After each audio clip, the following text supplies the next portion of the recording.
Church family, give it up for Bruce Matthews.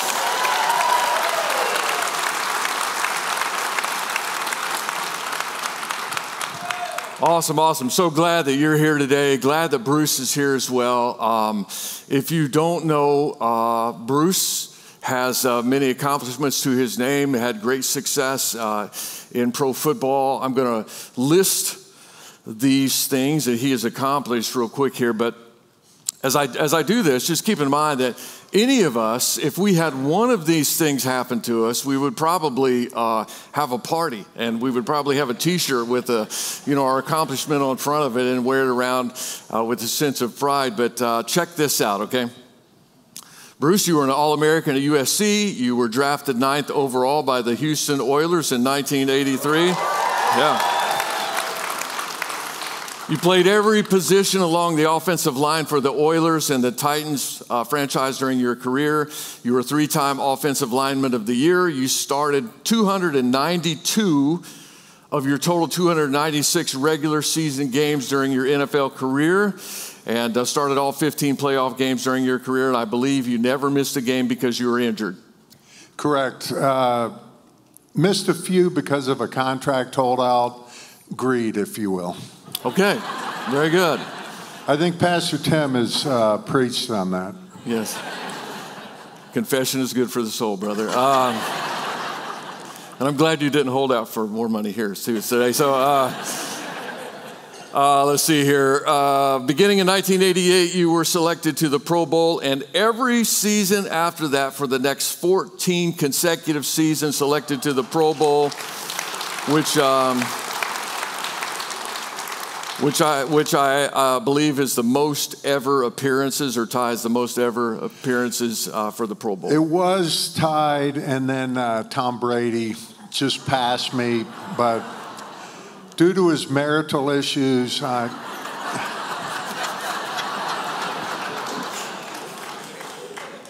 am going to stay away from that. There we go. My son, I got to tread lightly because my son Jake plays for the Falcons, and they play at Tampa today. So don't want Tom to somehow hear about this and have the game of his life.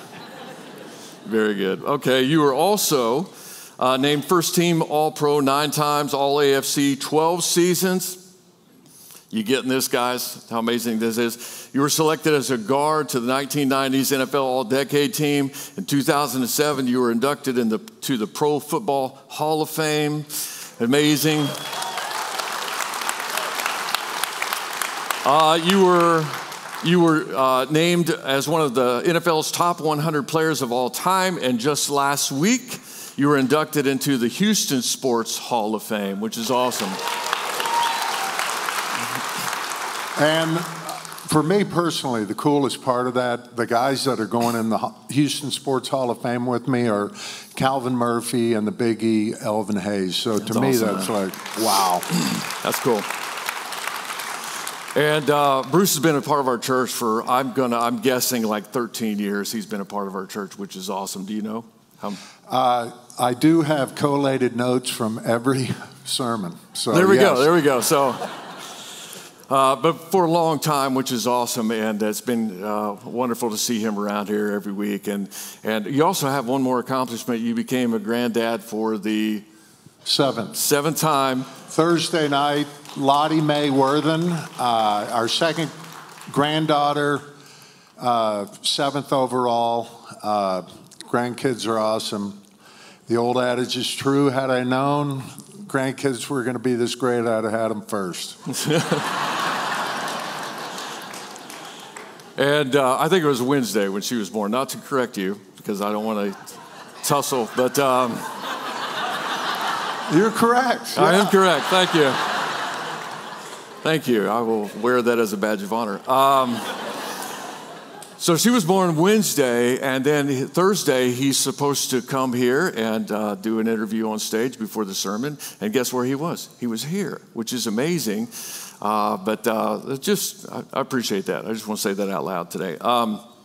So a lot of great things happened to you in your career. You achieved so much. Is there a way to just tell us one or two things? Like what really sticks out for you in that long of a career? What sticks out to you as a highlight? First and foremost, what I recognize from it is growing up as a kid, my dad played in the NFL, my older brother played in the NFL.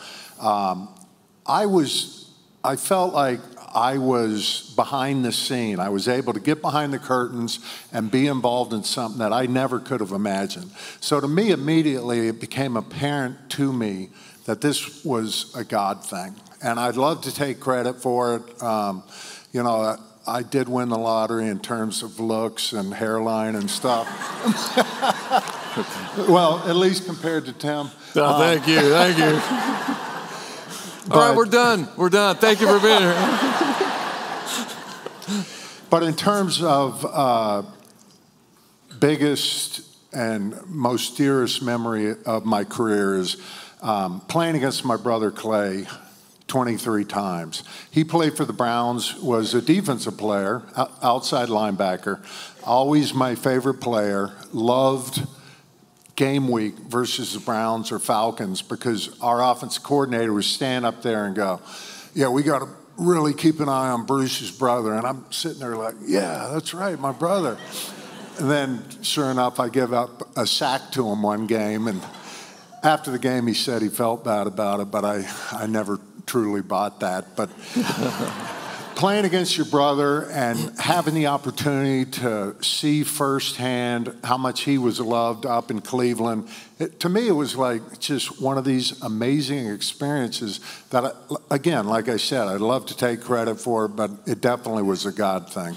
That's awesome. So in your book, which we have linked to his book on our digital listening guide today, if you want to buy the book, I read every word of it. It's a fantastic book. But you mentioned your dad all through the book. Like he had a huge impact on your life. Can you talk about the impact that Dad had on you? Yeah, my dad, like I said, played in the NFL. But in college, even going back then, he was the heavyweight Golden Gloves boxing champion of Georgia when he went to Georgia Tech for 2 years. He wrestled, NCAA wrestler, was a champion there, and then plays in the NFL. In fact, he played for the 49ers for 4 seasons, over 6 years. The other 2 years, he was in the 82nd Airborne in Fort Bragg, North Carolina, where he met my mother. But my dad, he was very simple in terms of our approach and our kids' approach to playing athletics. You were going to play full speed. You're going to do what the coach said, and if he saw us jacking around on the field, he would be the first one to go out there and yank me off the field. So I was very aware of what it was all about. He never forced me to play, but to me, I loved it, and I loved asking my dad for advice. Some of his blocking advice, coaching tips was a little archaic because you had to hold your arms here to not hold. I'm like, hold? That's all I do every play, you know? I couldn't play.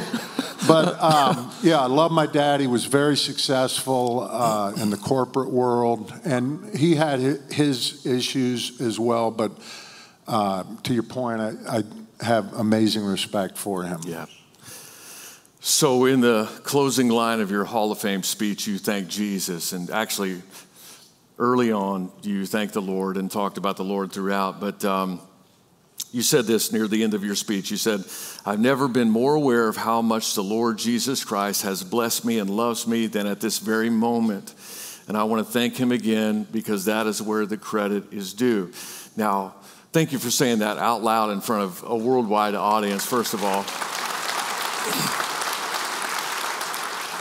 But I want to tell you something I've noticed, and you all tell me if you've seen this too. You see somebody that starts off in church, being a Christian or living the Christian life, and then they get successful, and they forget about it, like they walk away from it. And here you got a guy that has, achieved fame in this sport, and yet here you are in church. You're sitting over in this section every week, taking notes sometimes. We have gone paperless, so. Yeah, we have gone paperless. And he told me he doesn't bring his phone in the church because that's one of his pet peeves, that people are on their phone during church. But they're all taking notes. That's what they're doing. See? Oh, all right. Yeah. So anyway. Especially my wife. Especially, yeah. So anyway, you know, as I said, a lot of people walk away from their faith, or at least, you know, put it on the back burner, but you're still engaged with the Lord. You're still wanting to grow in your faith. Why? Why? Where does that come from? I think even going back to football-wise, I'm reminded every game I played, like Tim said, I played 296 games. Every game, I remember in pregame, I was scared, you-know-what-less, that they're going to find out I suck, they're going to send me packing, and I just had this great amount of fear and anxiety every week in practice, every training camp, every year I ever played. And I knew that the only way I could get through it was to remind myself of how God had been faithful to me and allowing me to get through it. Even though my fear said turn and head for the hills, God said, no, stay the course. You're going to endure this. Yeah, the first 5 minutes are going to be a little harrowing, but understand, you know, I've given you a gift. And even going back to the Hall of Fame speech, it's like that's the one constant that I could draw on, that God had given me these gifts, that I wanted to use them to glorify him and to bring others to Christ. And that's what I'm trying to do and hope to do the rest of however long it gives me. Give it up for Bruce Matthews, everybody. Appreciate you, man.